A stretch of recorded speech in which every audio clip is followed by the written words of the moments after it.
Jangan selalu merasa miskin, Pak Polisi. Jangan. Bapak semua orang kaya. Ada nikmat yang Bapak miliki yang kami masyarakat sipil tidak miliki. Apa? Nikmat sosial namanya. Saya tanya Bapak Polisi, Bapak boleh enggak pakai baju seperti saya? Boleh. Bapak boleh enggak pakai songkok seperti saya? Boleh. Malah makin dicintai rakyat. Bapak boleh enggak pakai serban? Boleh. Tapi boleh enggak Dasat Latif pakai bajunya Kapolres? Boleh enggak? Pakai ditangkap ke Ustaz. Polisi gadungan. Itu yang Bapak harus syukuri baju coklatmu. Dan kau hina baju coklatmu bos dengan minta-minta uang di jalan. Nggak selevel itu. Ya. Kau bilang sama orang kaya, hei, kau boleh lebih kaya dari saya, tapi kau melanggar hukum, tidak ada bagian penjara kamu. Itu dong. Persaudaraan itu dimulai dari rumah. Tidak mungkin kalian bisa akur dengan baik kalau rumah tanggamu tidak akur. Kantor, tidak mungkin polisi bisa bekerja dengan baik kalau dari rumahnya memang sengsara otaknya. Tidak mungkin. Maka mulailah dari rumah tangga. Bagaimana rumah tangga yang harmonis? Contoh Rasulullah, bukan contoh Dasat Latif. Contoh Rasulullah. Bagaimana rumah tangga Rasulullah? Mari dengar. Itu Nabi. Berapa istrinya Nabi, Bu? Biar itu dia tahu tidak mau jawab. Berapa, Ibu? Berapa? 11. Pak, dengar ini, Pak. Dari 11 istri Nabi tidak pernah ada dipanggil namanya. Beliau panggil dengan panggilan kasih sayang di antara 11 itu. Khadijah tidak pernah dipanggil Khadijah sini kok. Tidak. Aisyah tidak pernah dipanggil Aisyah mari kau. Tidak. Khadijah beliau panggil Ummul Mukminin, ibunya orang Islam. Aisyah tidak pernah dipanggil Aisyah sini saya kok. Tidak. Aisyah beliau panggil ya Humairah, yang kemerah-merahan pipinya. Karena memang Siti Aisyah merah delima pipinya. Maka mulailah romantis dalam rumah tanggamu. Hargai istrimu. Jangan kau panggil namanya saja. Apalagi kau panggil dengan panggilan yang dia tidak senang.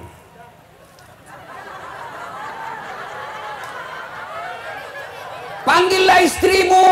Wahai istriku yang termancung hidungnya. Dia bilang, saya bingung Ustaz. Soalnya istriku tidak mancung hidungnya.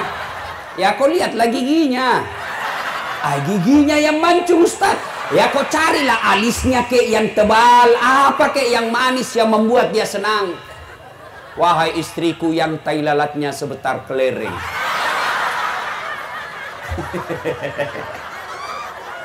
Jangan terlalu jujur. Mentang-mentang istrimu hitam kau panggil hitam. Hitam. Dia bilang istrimu hitam-hitam lahir anakmu. Coba, bapak-bapak, mulailah rumah tangga dengan harmoni. Gimana caranya? Perlakukan istrimu dengan semulia-mulianya. Coba, dengar lagi. Nabi pulang ceramah malam, ketuk pintu. Assalamualaikum ya Humairah. Dah jawaban. Oh, Aisyah ternyata tidur. Ketuk. Assalamualaikum warahmatullahi wabarakatuh. Tidak jawaban. Sampai 3 kali tidak ada jawaban. Apakah Nabi marah? Subhanallah. Nabi buka serbannya, hamparkan di depan pintu. Beliau tidur beralaskan serban, rela kedinginan, padahal beliau manusia pilihan. Yang Allah jelaskan, Muhammad, andai bukan karena engkau Muhammad, saya tidak ciptakan dunia dan isinya. Beliau manusia mulia, tapi tidur beralaskan serban. Kenapa? Tidak mau mengganggu istrinya yang lagi pulas tidurnya. Begitu bangun istri beliau buka pintu, didapatnya Nabi. Apa Nabi marah? Tidak. Nabi mengambil tangan istrinya lalu berkata, adindaku sayang, maafkan saya karena saya terlambat pulang tadi malam sehingga saya tidak bisa memberikan kehangatan dalam tidurmu. Ayo, ini Nabi. Makanya bapak-bapak polisi hargai itu istrimu. Coba kalau kabar ops, pulang ketuk pintu, woi gedut, buka pintu.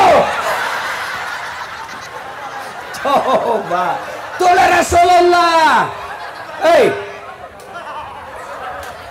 Tidak mungkin kita bisa mengamankan persatuan di negeri ini kalau rumah tangga kita saja berantakan. Mau lagi tahu Rasulullah minum, beliau minum.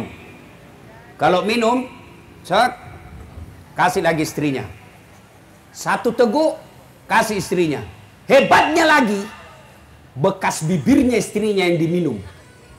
Kalau misalnya Aisyah minum di sini, Rasulullah pun minum di sini. Apa? Coba kalau kasat lantas, dia minum bekas bibirnya istrinya. Bau betul mulutmu.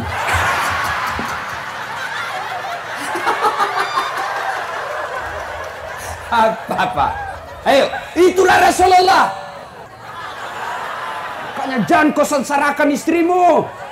Coba kalau bapak mentang-mentang baru polisi, baru 1 tahun jadi polisi, istri dulu memang kau ini. Apa kau tahu gendut? Coba, jangan ketawa pak, saya serius ini.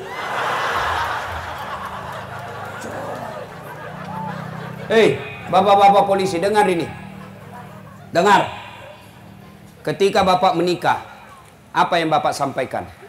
Saudara Das'at Latif, saya nikahkan dengan anak gadisku Naura Siddiqiyah Nasrun dengan mahar seperangkat alat sulat tunai karena Allah. Siapa yang bapak jadikan jaminan?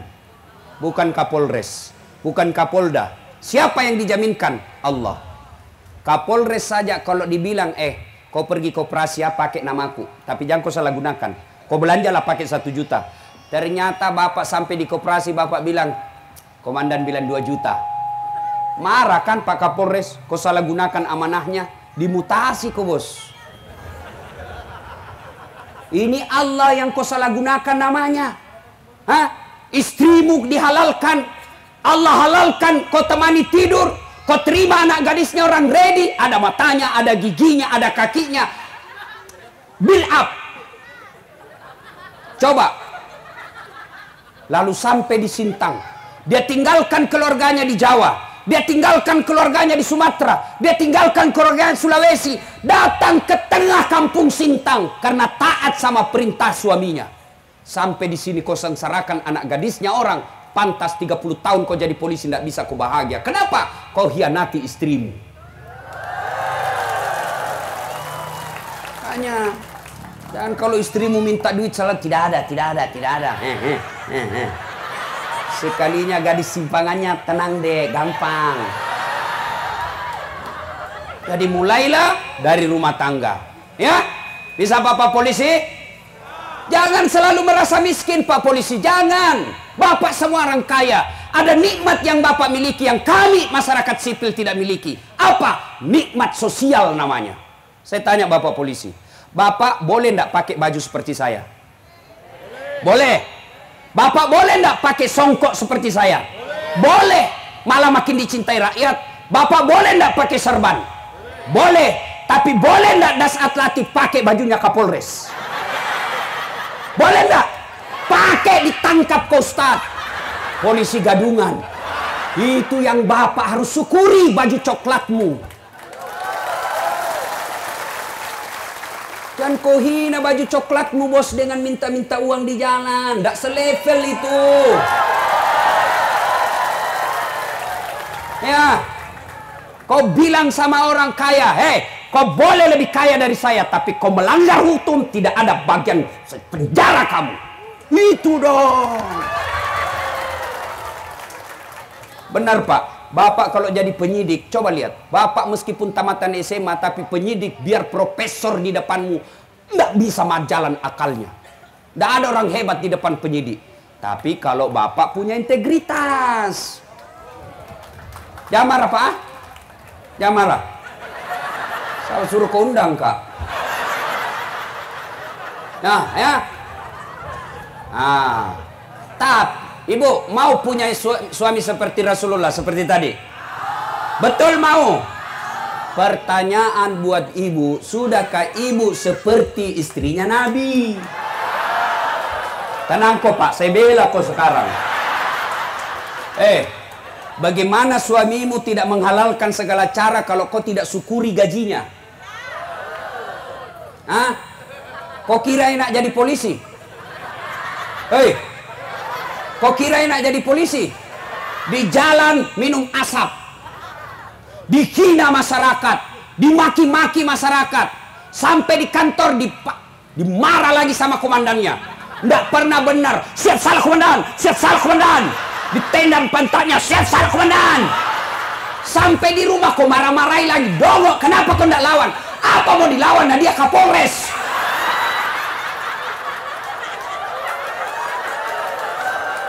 Dengar ini. Bu. Ibu kira gampang jadi laki-laki? Beberapa hari yang lalu saya di bandara, ada bapak-bapak yang ngurut refleksi. Pak, apa pendidikan bapak yang terakhir? Saya sarjana Ustaz. Kenapa mau jadi tukang urut? Tidak ada kerjaan yang bisa saya lakukan Ustaz. Saya tidak tega lihat anak sama istri saya lapar. Berapa gajimu Pak? 1 bulan? 1.200.000 Ustaz. Sarjana. Dan dia rela ngurut kakinya orang. Dia malu di depan keluarganya menjadi tukang urut, tapi dia rela lakukan. Kenapa? Karena dia cinta sama kalian istri.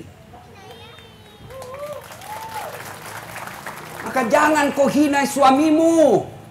Hormati suamimu berapapun penghasilannya. Demi Allah kalian ditanggung dunia sampai di akhirat. Kalian tidak sholat tuh suamimu yang tanggung kalian di akhirat. Kalian tidak puasa tuh suamimu yang ditanya nanti di akhirat. Kalian tidak tanggung dosanya suami, tapi suami tanggung dosamu sebagai istri. Makanya jangan suka marah-marah. Bagaimana suamimu mau betah di rumah kau ngomel aja kerjanya?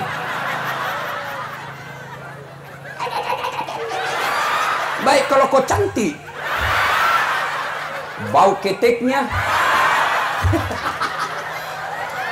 terdampak. Malam ini kita habisi ibu. Dan suka gomel, suaminya dijadikan tahanan kota. Baru 1 jam, di mana kau Pak? Ada di Polres. Di mana kau?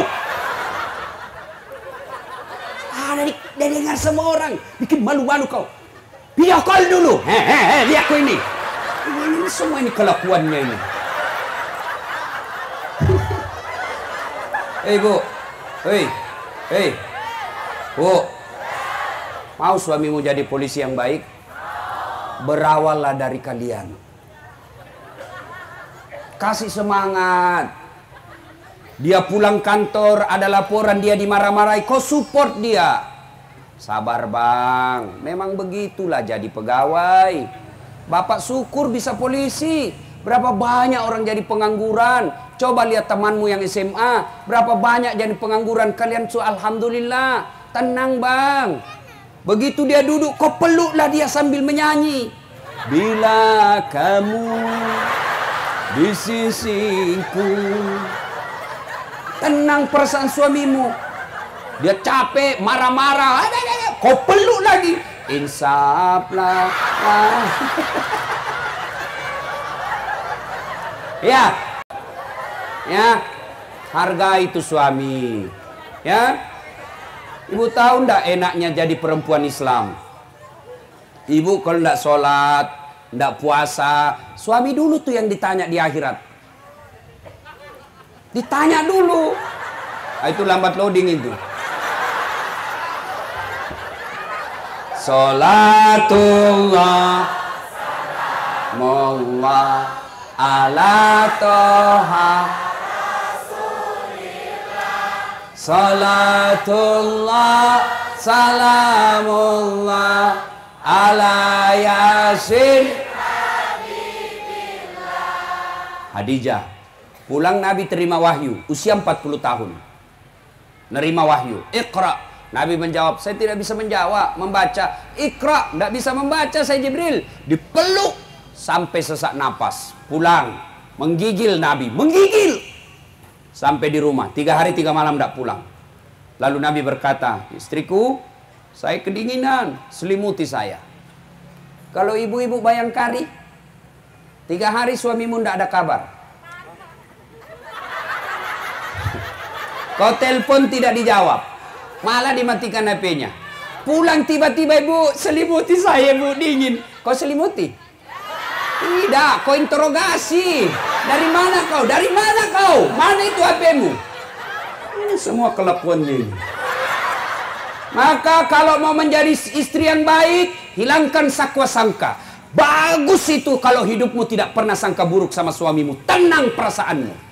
Khadijah lakoni itu, tidak pernah buruk sangka sama suaminya. Apapun dia perintah, siap laksanakan. Ini pulang suamimu, HP-nya kau periksa semua. Bagaimana suamimu tidak cepat mati? Iya kan, tanya Pak Dokter, Pak Bupati. Orang kalau selalu tekanan jantung, mati didapat.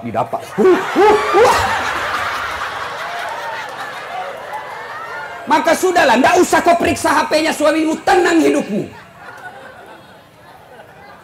Terpaksa kau dibohongi karena kita jujur, kau marah. Lebih kau dibohongi.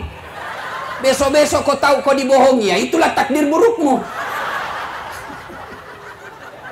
Bu, suamimu kau telepon, tidak ada jawaban. Sangka baik kau.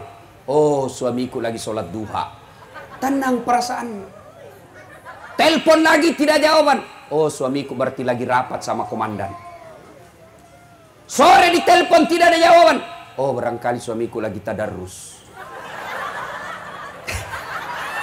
Tenang perasaanmu. Tiba-tiba masuk WhatsApp, saya lihat suamimu bonceng cewek, cantik betul. Oh, berarti suamiku lagi nge-grab. Tenang perasaanmu. Ya? Ya, Ibu? Ya. Jangan suka ngomel, kasihan itu suamimu. Bu, kita kira gampang itu jadi suami. Dipikir kasihan itu bagaimana penghasilan bisa nambah, supaya anak kami bisa beli baju, supaya istri kami bisa dibelikan emas. Itu dipikir semua suamimu. Maka jangan kau lukai perasaannya, hormati. Alangkah bahagianya kami suami, pergi cari nafkah, rahasia di jalan, kejar penjahat. Istrinya sholat duha, dia di belakang. Selesai sholat duha dia berdoa kepada Allah. Ya Allah, lindungi suamiku. Suamiku penegak hukum. Berikan tunjukkan yang hak adalah hak. Berikan kemampuan melaksanakannya. Tunjukkan yang batil adalah batil. Dan berikan kesanggupan memerangi kebatilan itu. Sudah itu kau SMS suamimu, kau WhatsApp suamimu. Bang, jangan menghalalkan segala cara. Baru saja saya doakan kau sholat duha. Mudah rezekimu. Insya Allah apapun penghasilanmu, saya istrimu ikhlas menerimanya. Salam sayang selalu dari istrimu di rumah. Enak.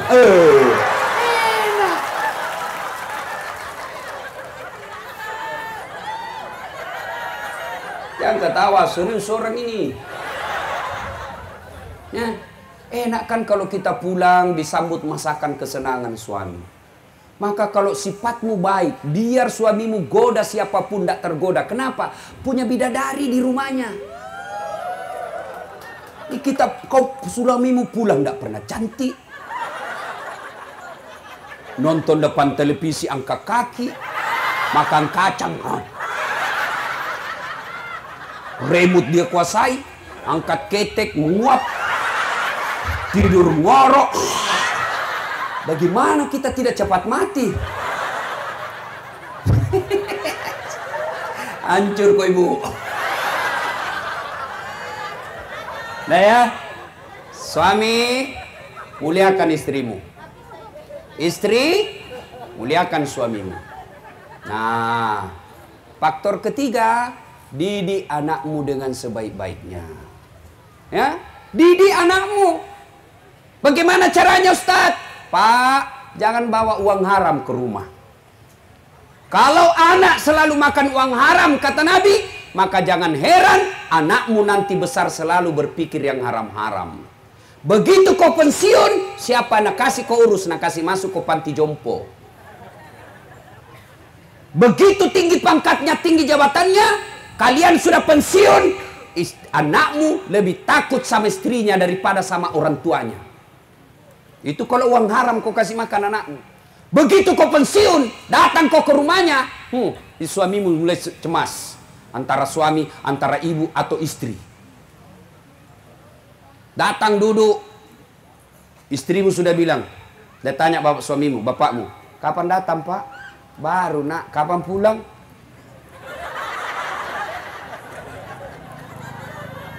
Ada di sini suami takut sama istrinya? Ada? Berhenti kau jadi laki-laki. Apa mau takut? Nah gajimu semua diambil. Belum naik saja itu sudah dia tahu itu perempuan. Dia sekongkol dengan bendahara.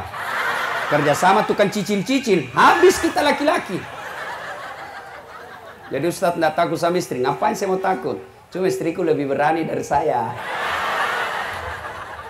Dia bilang, mengamuk Ustadz. Kalau mengamuk, kenapa kalau dia ngamuk? Dia kasih pecah piring Ustadz. Kalau dia kasih pecah piring, kasih pecah kau satu lusin. Dia kasih pecah gelas, kasih pecah semua. Kenapa? Piring boleh dibeli. Piring boleh dibeli. Harga diri sebagai suami tidak boleh diinjak-injak istri. Takbir! Nah itulah semua yang takut sama istrinya.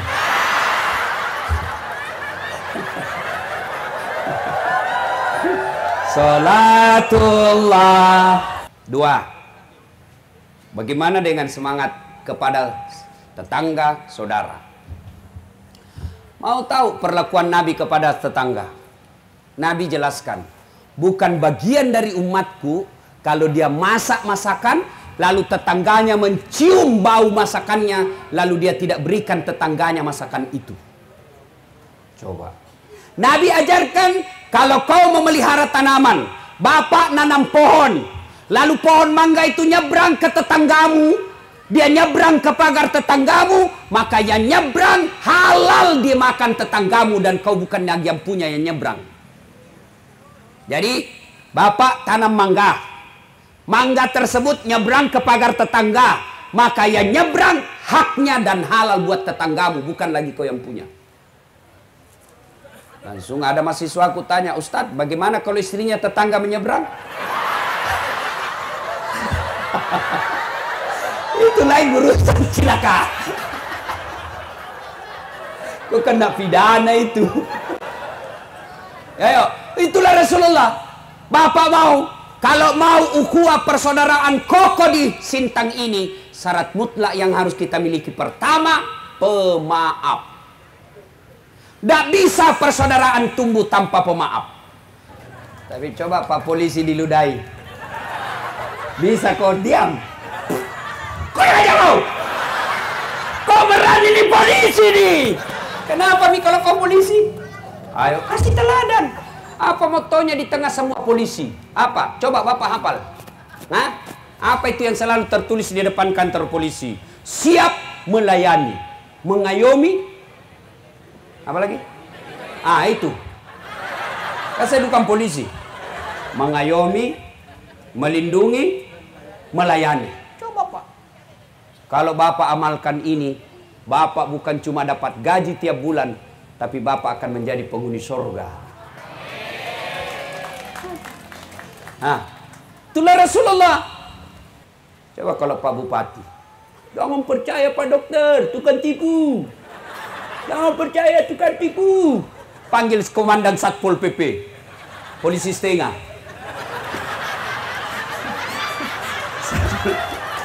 Ada di sini.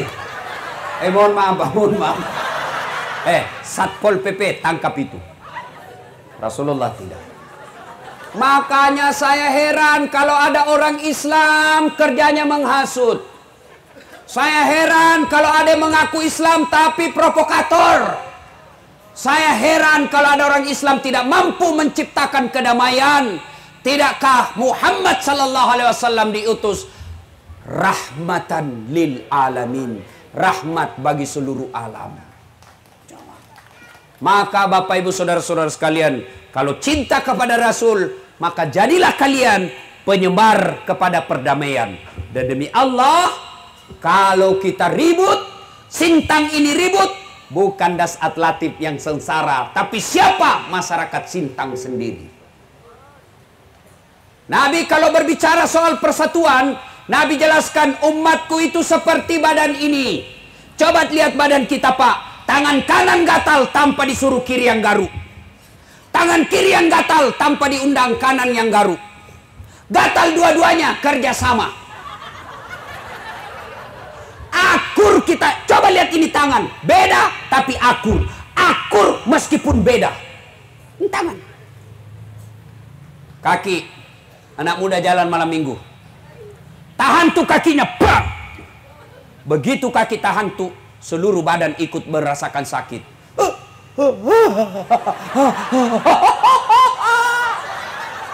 Coba.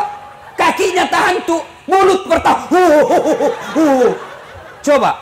Yang kedua, mata mencari. Mana dia? Yang ketiga, mulut meniup. Keempat, tangan mengusap. Padahal kaki yang bermasalah. Tidak ada orang tahan tuh kakinya. Rasa kok jalan lagi. Jalan kok lagi. Ya, begitu mestinya di Sintang.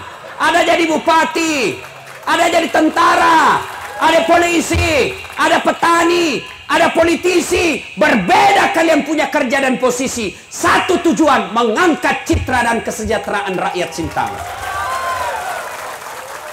Satu sakit, yang lain ikut merasakan. Maka masyarakat Sintang berkata, jangan kau ganggu bupatiku. Kalau kau ganggu bupatiku, kami masyarakat Sintang kau hadapi. Polisi juga berkata, jangan kau ganggu rakyat Sintang. Rakyat Sintang kau ganggu, saya tembak kepalamu. Oh itu dong persatuan. Jangan politisi menghina rakyat. Rakyat memaki politisi. Kapan kalian senang? Bersatulah. Ya. Coba lihat.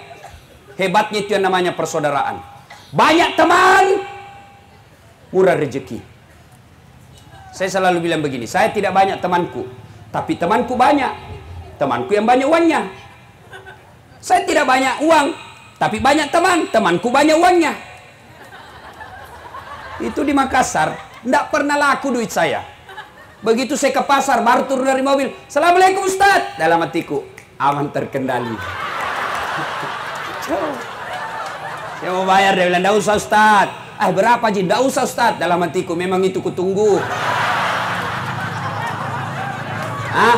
Saya ke Poltabes, Makassar, perpanjangan SIM. Keluar Pak Kapolres. Wassalam. Siap, Komandan. Ada apa Ustaz? Perpanjangan SIM, Komandan. Kasat Lantas. Bantu ini Pak Ustaz. Yang ku lagi minta uangnya, dosa uang Ustaz kau makan. Selesai Pak. Ayo, banyak teman, murah rezeki. Banyak teman, gampang selesai. Yang ketiga, banyak teman, gampang menang pilkada.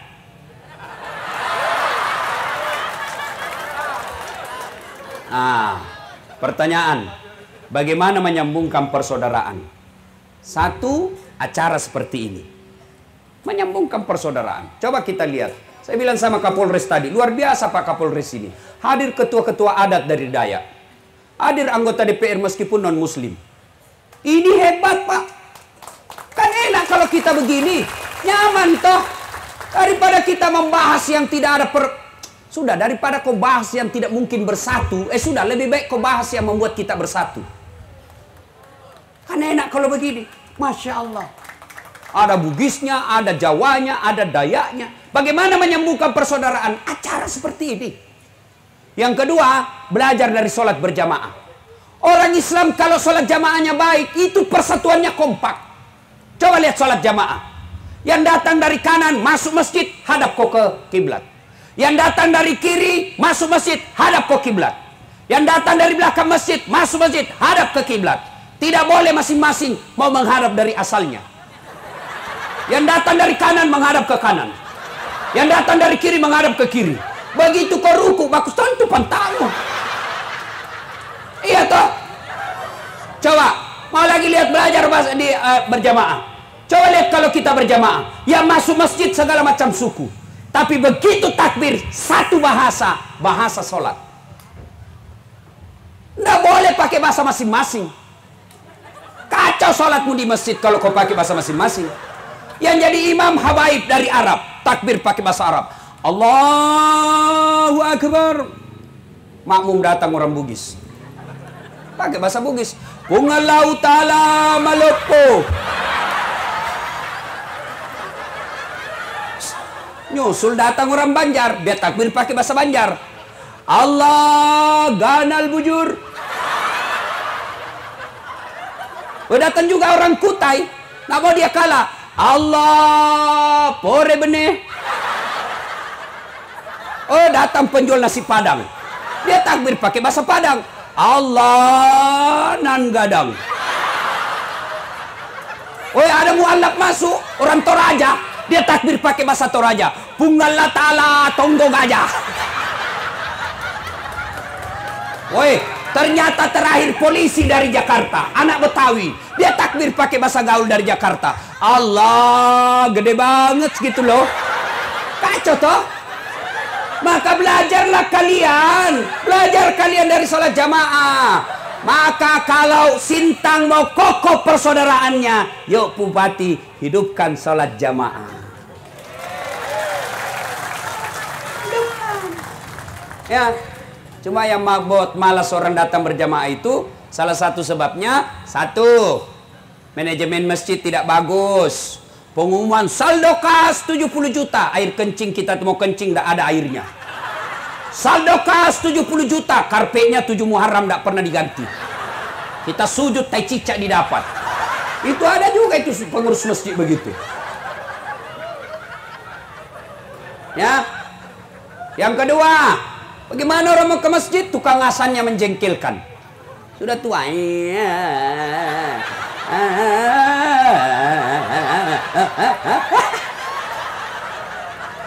Dapat lagi penceramah, mulai salam pertama sampai terakhir neraka aja dicerita. Kalau dibanting dilipat, Pak, tusuk pantatmu keluar dia bilang, anak muda, nggak usah ke masjid, kita takut. Ya. Apalagi sound system begitu kita takbir Allahu Akbar langsung storing. Kita mau perbaiki, belum selesai, terpaksa 3 menit 10 menit kita. Dapat lagi apa yang membuat malas ke masjid? Imam kadang-kala balik-balik sunnah Nabi. Ada juga ini imam yang kadang-kala kalau dia sendiri kul-kul saja dia baca. Sekali dia imam, mulai mau takbir lama aja.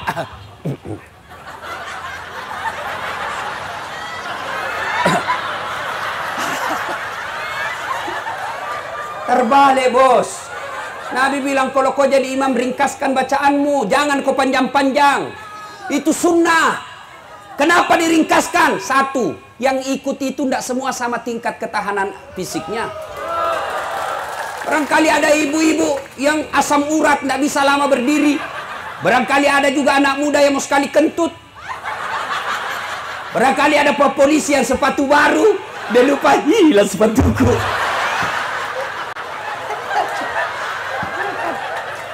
Makanya itu sebabnya Nabi bilang, kok jadi imam ringkas. Kalau kau jadi imam, baca yang umumnya orang hafal. Tujuannya apa? Satu, kalau imam baca kul huwallah, semua ikut. Kenapa? Dia hafal. Coba tadi Qori, polisi, luar biasa ini polisinya ini Pak. Begitu baca kul huwallah, semua jamaah ikut. Kenapa? Dia hafal. Begitu juga imam. Kalau kau jadi imam, baca yang umumnya orang hafal. Satu tujuannya apa? Supaya makmum bisa ikut husu. Yang kedua, kalau salah imam, ada yang bisa luruskan. Kenapa? Kalau lurus kita hafal. Ini yang baca di susah-susah. Dia husu dengan bacanya, kita husu dengan hayalan. Kita mau ruku, belum selesai. Kita mau ikut, tidak dihafal. Terpaksa kita baca semua pengumuman di masjid. Kak wadang, keangangan, kas,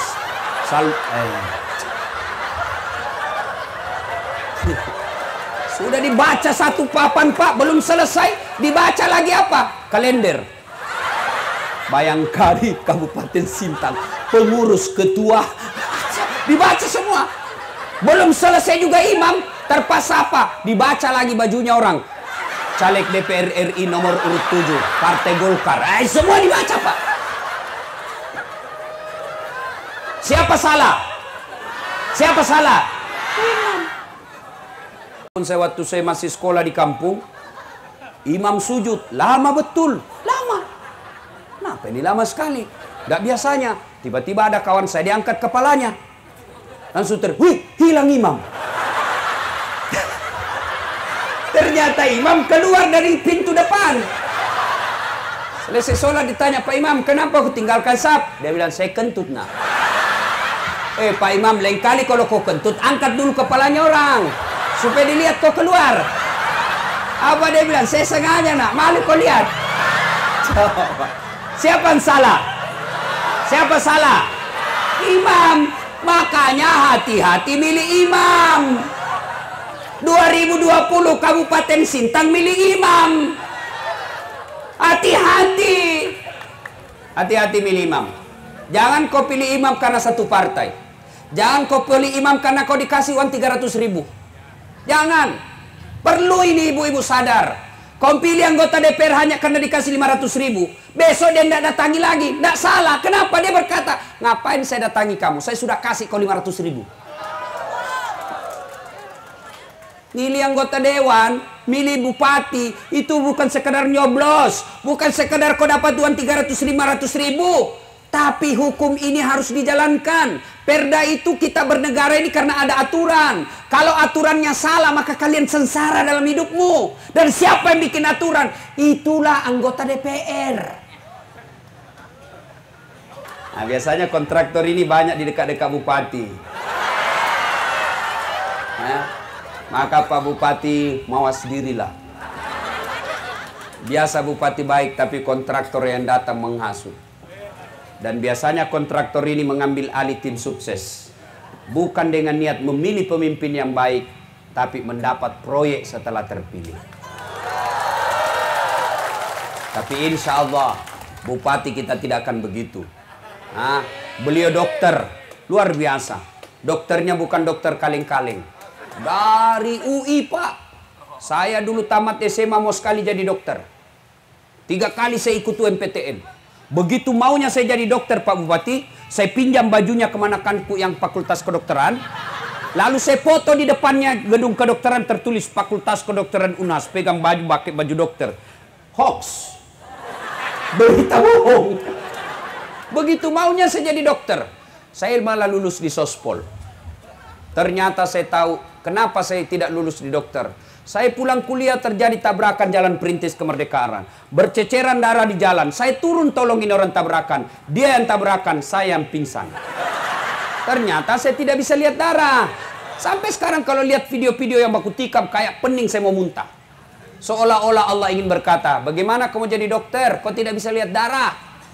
Temanku yang lulus jadi dokter tugas di Kepulauan Aru. Beberapa saat yang lalu mau lebaran saya telepon. Kau pulang lebaran dok? Tidak. Rugimu itu jauh-jauh cari uang pegawai. Baru kau tidak bisa lebaran sama orang tuamu. Mahal tiket Ustadz.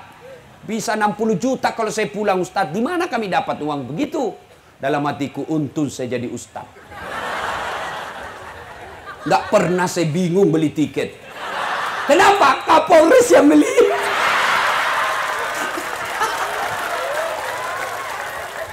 Saya tidak jadi dokter fisik seperti Pak Bupati, tapi saya jadi dokter psikis yang memberikan terapi bagi suami yang selingkuh dan istri yang sakit hati. Itu saya obati. Maka hikmahnya, Bapak polisi, jangan kau pernah sangka buruk terhadap pekerjaanmu. Kerja kalian saja dengan baik, biarkan Allah yang tentukan kekuasaannya. Ya, kalau kau dimutasi, sabar. Itulah yang terbaik. Bapak-bapak kepala dinas yang tadinya kepala dinas menjadi staf ahli, ahli yang tidak ada stafnya. Kau ikhlas, Allah punya rencana yang terbaik buat kalian. Sebenarnya banyak yang saya ingin sampaikan, tapi waktu yang terbatas. Lanjut. Memangnya saya bupati. Pak Bupati yang lanjut, bukan saya. Ya. Masih mau dengar ceramah? Belum puas? Memang mati saya kalau kasih puas ke semua ibu. Saya bukan laki-laki pemuas. Nah, maka berterima kasihlah kepada Pak Kapolres yang berupaya mendatangkan saya di tempat ini. Saya yakin Pak Kapolres orang baik. Kenapa? Beliau yang langsung menghubungi saya. Saya sering diundang Pak Polisi, tapi biasanya Kapolresnya bukan dia menghubungi saya, tapi paling disuruh Kasat Bimas hubungi. Tapi beliau langsung yang hubungi saya, nelpon, berWhatsApp. Berarti beliau mampu menempatkan diri, tidak sombong dan tidak angkuh. Kita doakan mudah-mudahan beliau sehat walafiat, karir diperbaiki. Semua yang hadir dimudahkan rezekinya insya Allah. Ibu-ibu pulang, jadilah istri yang baik, muliakan suamimu. Bapak-bapak pulang, muliakan istri. Insya Allah mulai dari keluarga, maka kita akan mendapat kebahagiaan dunia sampai akhirat. Demikian, mudah-mudahan ada manfaat. Jika masih mau dengar ceramah saya, silakan nonton Tablik Akbar Damai Indonesiaku TV One. Tadi ada, tanggal 2:30 tadi. Tablik Akbar Damai Indonesiaku TV One setiap hari Sabtu atau Ahad. Cuma agak lama nunggunya, biasa 1 bulan, 1 minggu baru muncul. Maka ada yang gampang. Gimana caranya Ustadz? Ambil HP, buka YouTube. Tulis nama saya, Dasat Latif. Keluarlah ceramah saya yang lebih 1000. Silakan cari judulnya macam-macam. Sudah itu, jangan lupa kasih tanda begini. Like. Like. Sudah itu, jangan lupa subbreaker. Apa? Ya itu. Subbreaker. Jangan kau kasih begini bos, jangan kasih begini. Kalau kau kasih begini ceramah aku nak cari kau malaikat pencabut nyawa. Masa ceramah kau kasih begini? Ayat ini disampaikan bos, amar ma'ruf nahi mungkar, masa kau kasih begini? Kalau lagu dangdut boleh lah. Cuma cepat habis kota, 1 jam menguras kota. Maka saya sediakan namanya Cersi, ceramah singkat, 1 menit saja, 1 menit. Gimana caranya Ustadz? Follow saya di Instagram. Dasat Latif 1212. Dasat Latif 1212. Sudah ku follow Ustaz, sudah ku tidak mau putar ceramahmu, berarti masalahmu tidak ada kuota. Mudah-mudahan ada manfaat. Mohon doa Bapak Ibu supaya saya sehat selamat perjalanan. Insya Allah selesai ceramah ini saya langsung balik ke Pontianak, sebab besok mau lanjut ke Kabupaten Berau, Kalimantan Timur. Demikian, lebih dan kurangnya mohon dimaafkan. Nun wal kalam ya misrun billahi fisabilil haq. Assalamualaikum warahmatullahi wabarakatuh.